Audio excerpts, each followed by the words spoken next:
ધારીના હિમખેરડીપાડા જે છે ત્યાંના મદ્રેસાના મૌલવી જે છે મોહમ્મદ ફઝલ શેખ તેની શંકાસ્પદ ભૂમિકા હોવાના કારણે છેલ્લા કેટલાય સમયથી તે એટીએસની રડારમાં જ હતો. સ્થાનિક એસઓજીની ટીમ જે છે તેના દ્વારા પણ તેને અટકાયત કરી અને પૂછપરછ કરવામાં આવી હતી, પરંતુ તે દરમિયાન કેટલાક શંકાસ્પદ મેસેજ જે છે તે મળી આવ્યા હતા અને તેને જ પગલે આ બાબતની જાણ ગુજરાત એટીએસને કરવામાં આવી હતી. ગુજરાત એટીએસ એક્ટિવ થઈ અને આરોપી જે છે તેને પકડી લાવી અમદાવાદ ખાતે પૂછપરછ માટે લાવવામાં આવ્યા છે. મહત્વનું છે કે તેની અંદર જે શંકાસ્પદ મેસેજ અને ટેલિગ્રામ વોટ્સએપ જેવા ગ્રુપ જે છે તેમાં કેટલાક પાકિસ્તાન નામના શબ્દો જે છે તે મળી આવ્યા હતા અને તેને જ પગલે હવે તેનો મોબાઈલ છે તે કબજે કરવામાં આવ્યો છે. તેનું એનાલિસિસ કરવામાં આવી રહ્યું છે. મહત્વનું છે કે આગામી દિવસમાં તેની પણ પૂછપરછ કરવામાં આવશે. કાયદેસરની ધરપકડ કર્યા બાદ તેના વધુ રિમાન્ડ માંગવામાં આવશે. ત્યારે ખ્યાલ આવશે કે ખરેખર તેની હરકત કયા પ્રકારની હતી.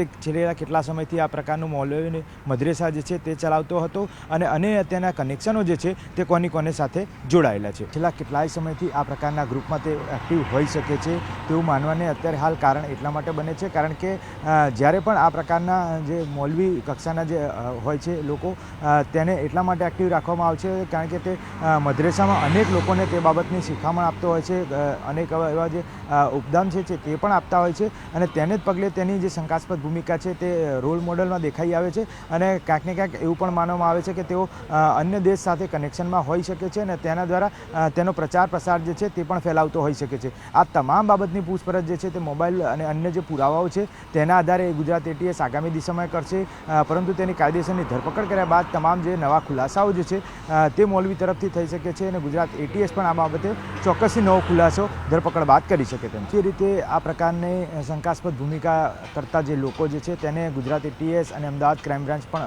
અગાઉ પકડી ચૂકી છે. ત્યારે આવા પાકિસ્તાની કનેક્શન ધરાવતા લોકો જે છે તેમની પાસેથી હથિયાર પણ કબજે કરવામાં આવે છે, મહત્ત્વના દસ્તાવેજી પુરાવાઓ પણ જે છે તે કબજે કરવામાં આવ્યો. જ્યાં સુધી મારા ખ્યાલમાં છે ત્યાં સુધી ક્રાઇમ બ્રાન્ચ દ્વારા એક જમાલપુર વિસ્તારમાંથી એક મૌલવીની ધરપકડ કરવામાં આવી હતી.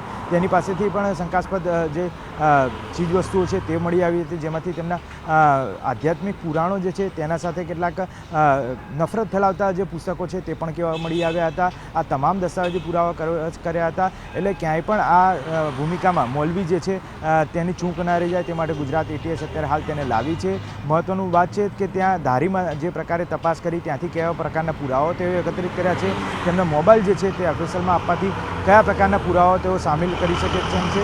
સાથે સાથે તેમના આંતરરાષ્ટ્રીય કનેક્શનો છે કે કેમ, તેમને લોકલ લેવલે તેમને કેવા પ્રકારની જવાબદારી સોંપવામાં આવી હતી, આ સાથે કયા લોકો સાથે તેઓ સંપર્કમાં હતો અને છેલ્લા કેટલાય સમયથી આ પ્રકારે સંપર્કમાં રહી અને કેવા પ્રકારની નફરતના પુસ્તકો સાથે કેવા મેસેજો છે, તેમના સંપર્કો ક્યાં સુધી હતા. આ તમામ બાબતની પૂછપરછ કરવી એટીએસને હવે જરૂરી બની રહે છે અને તેને જ પગલે પોલીસ હવે આગામી દિશામાં એ બાબતે તપાસ પણ કરશે. મહત્ત્વના પુરાવાઓ જે છે તે એકત્રિત કરવાનું કામ કરશે. સાંયોગિક પુરાવાઓ છે તે એકત્રિત કરવાનું કામ જે છે તે ગુજરાત એટીએસ આગામી સમયમાં કરશે.